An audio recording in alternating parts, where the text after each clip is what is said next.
एक बार आप लोगों का फिर स्वागत है हमारे इस चैनल पर। आज के लेक्चर में हम लोग डिस्कस करेंगे इलेक्ट्रोफिलिक रिएक्शंस ऑफ हेलोएरिन्स। हम लोग क्लोरोबेंजीन एग्जाम्पल लेकर के 5 इलेक्ट्रोफिलिक रिएक्शंस डिस्कस करेंगे जो कि बहुत ज्यादा इंपॉर्टेंट हैं हमारी हेलोएरिन्स के रिएक्शन में। हेलोएरिन्स हमारी आसानी के साथ में इलेक्ट्रोफिलिक रिएक्शंस देती हैं और हम लोग बेंजीन न्यूक्लियस या बेंजीन रिंग पर लगे हुए हाइड्रोजन एटम को सब्स्टिट्यूट करते हैं इससे ज्यादा स्ट्रांग इलेक्ट्रोफाइल से, यानी वीकर इलेक्ट्रोफाइल हम हटा करके स्ट्रांग इलेक्ट्रोफाइल लगाते हैं। हम हेलोजन लगा सकते हैं, हेलोजिनेशन में हम नाइट्रेशन कर सकते हैं, नाइट्रो ग्रुप लगा सकते हैं, हम सल्फोनेशन कर सकते हैं या फ्रीडल क्राफ्ट के एल्काइलेशन और एसाइलेशन कर सकते हैं। जैसे यहाँ पर हाइड्रोजन लिया गया है और इलेक्ट्रोफाइल जनरेशन के लिए यहाँ पर हमारे पास एक लुईस एसिड दिया गया है जिससे हमारा Cl+ इलेक्ट्रोफाइल बनेगा और ये हाइड्रोजन को रिप्लेस करेगा। इस तरह से हमारे पास दो प्रोडक्ट मिलेंगे, एक हमारा पैरा डाइक्लोरोबेंजीन और एक आर्थो डाइक्लोरोबेंजीन। आर्थो डाइक्लोरोबेंजीन हमारा कम स्टेबल होगा क्योंकि यहाँ पर एक स्ट्रेन आएगा और साथ में ये दो बल्कि ग्रुप साथ साथ लगे रहेंगे जो कि एक इलेक्ट्रोनेगेटिव सेंटर्स हैं और यहाँ पर इलेक्ट्रोनेगेटिव सेंटर्स बल्कि ग्रुप आमने सामने हैं इसलिए ज्यादा स्टेबल होगा। तो मेजर प्रोडक्ट हम आगे 5 रिएक्शंस में देखेंगे जिसमें पैरा पोजीशन पर हमारा आने वाला इलेक्ट्रोफाइल लगता है वो ज्यादा स्टेबल होगा, जबकि जो हमारा आर्थो पोजीशन पर लगने वाला इलेक्ट्रोफाइल वाला प्रोडक्ट होगा वो कम स्टेबल होगा, वो कम कंसंट्रेशन में बनेगा। हम लोग यहाँ पर देखेंगे कि हमारे पास जो हेलोजन एटम बेंजीन रिंग पर लगा हुआ है इसके ये बेंजीन रिंग के साथ में दो इंपॉर्टेंट एक्टिविटी करता है।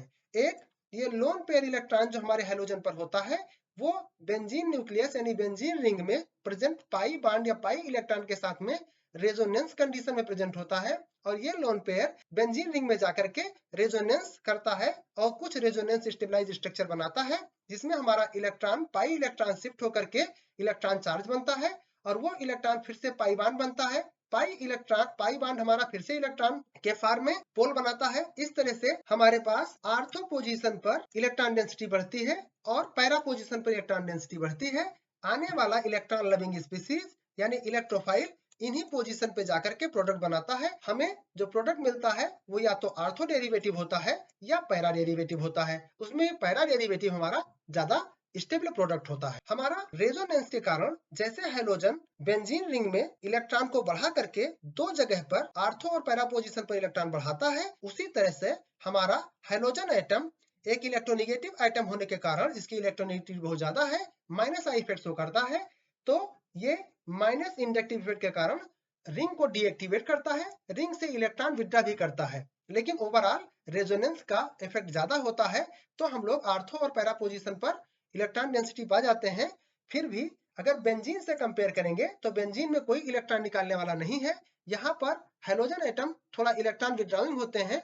तो अगर हमें हेलोएरिन्स की और बेंजीन की रिएक्शन को कंपेयर करना पड़े इलेक्ट्रोफिलिक सब्स्टिट्यूशन के लिए तो बेंजीन की रिएक्शन इजीली हो पाएंगी, जबकि इलेक्ट्रोफिलिक सब्स्टिट्यूशन हमारा हेलोएरिन्स में थोड़ा ड्रास्टिक कंडीशन में हो पाएगा। हमें थोड़ी टिपिकल कंडीशन प्रोवाइड करानी पड़ेगी क्योंकि वहां इलेक्ट्रॉन डेंसिटी ओवरऑल में कम होती है। हम लोग पहली जो रिएक्शन पढ़ेंगे वो है हेलोजिनेशन और हेलोजिनेशन में हम कोई हेलोजन जैसे क्लोरीन या ब्रोमीन का रिएक्शन कराएंगे क्लोरोबेंजीन से और हम लोग एक इलेक्ट्रोफाइल जनरेटिंग रिएजेंट रखेंगे जो लुईस के एसिड होते हैं जैसे anhydrous FeCl3।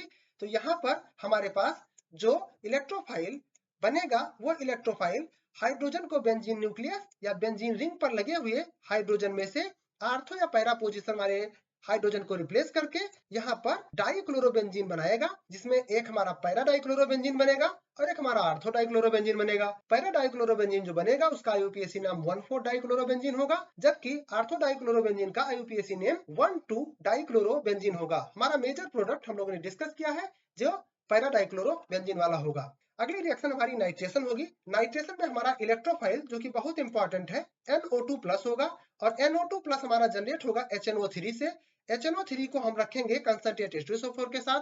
Concentrate H2SO4 HNO3 से ज्यादा स्ट्रांग एसिड है। ये NO2+ नाम का इलेक्ट्रोफाइल जनरेट कराएगा और ये इलेक्ट्रोफाइल हमारा बेंजीन न्यूक्लियस पर अटैक करके दो तरह के प्रोडक्ट देगा जिसमें हमारा आर्थो नाइट्रोक्लोरोबेंजीन यानी 1-क्लोरो-2 नाइट्रोबेंजीन और 1-क्लोरो-4 नाइट्रोबेंजीन बनाएगा और हम लोगों को ये मेजर प्रोडक्ट मिलेगा जिसमें हम लोगों ने पैरा सब्स्टिट्यूशन माना था। सल्फोनेशन रिएक्शन अगली रिएक्शन है जिसमें हम लोग कंसंट्रेट H2SO4 लेंगे और टेम्परेचर प्रोवाइड कराएंगे। इसमें हमें SO3 नाम का इलेक्ट्रोफाइल मिलेगा।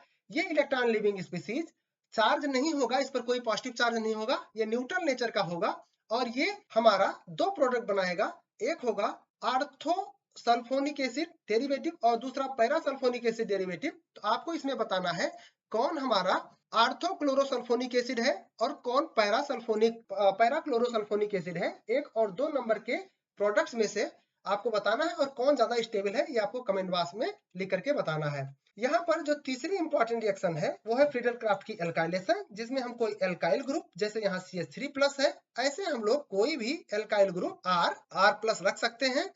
यहाँ पर अगर हमारा इथाइल, मिथाइल, प्रोपाइल कुछ भी होगा तो हम एक जनरल ग्रुप रख लें R। हम यहाँ पर हाइड्रोजन को रिप्लेस करेंगे, सब्स्टिट्यूट करेंगे इस मिथाइल ग्रुप के साथ में या एल्काइल ग्रुप के साथ में।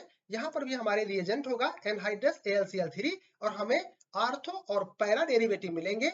जो 1-क्लोरो 2-मिथाइल बेंजीन ये माइनर प्रोडक्ट होगा, जबकि 1-क्लोरो 4-मिथाइल बेंजीन हमारा मेजर प्रोडक्ट होगा। बिल्कुल इसी परिपाटी पर अगली रिएक्शन होगी जिसमें फ्रीडल क्राफ्ट एसाइलेशन कहेंगे। हम यहाँ पर एसाइल ग्रुप जो कि हमारा यहाँ पर बनने वाला इलेक्ट्रोफाइल होगा वो होगा, मैं इसका यहाँ लिख रहा हूँ, आप इसको R से भी CH3 ग्रुप को दूसरा कोई एल्काइल ग्रुप भी आप मान सकते हैं, यहाँ पर रख सकते हैं। तो ये हमारा एक पॉजिटिवली चार्ज कार्बन होगा जो पूरा एसाइल ग्रुप बनेगा। ये एसाइल ग्रुप इलेक्ट्रोफाइल की तरह से अटैक करेगा। यहाँ पर भी हमारे पास इलेक्ट्रोफाइल जनरेशन के लिए एनहाइड्रस AlCl3 रखा जाएगा और फिर हमको दो प्रोडक्ट मिलेंगे जिसमें एक माइनर प्रोडक्ट जिसमें आर्थो डेरिवेटिव मिलेगा 2-क्लोरोएस्टोफिनोन, ये माइनर प्रोडक्ट मिलेगा और जो हमारा 4-क्लोरोएस्टोफिनोन होगा ये मेजर प्रोडक्ट होगा। ये रिएक्शन आप 3-4 बार पढ़ेंगे, आपको याद कर लेना है। बहुत ही इंपॉर्टेंट रिएक्शन है बोर्ड्स के लिए भी और साथ साथ में कॉम्पिटिटिव एग्जाम्स के लिए भी, खास करके इलेक्ट्रोफाइल,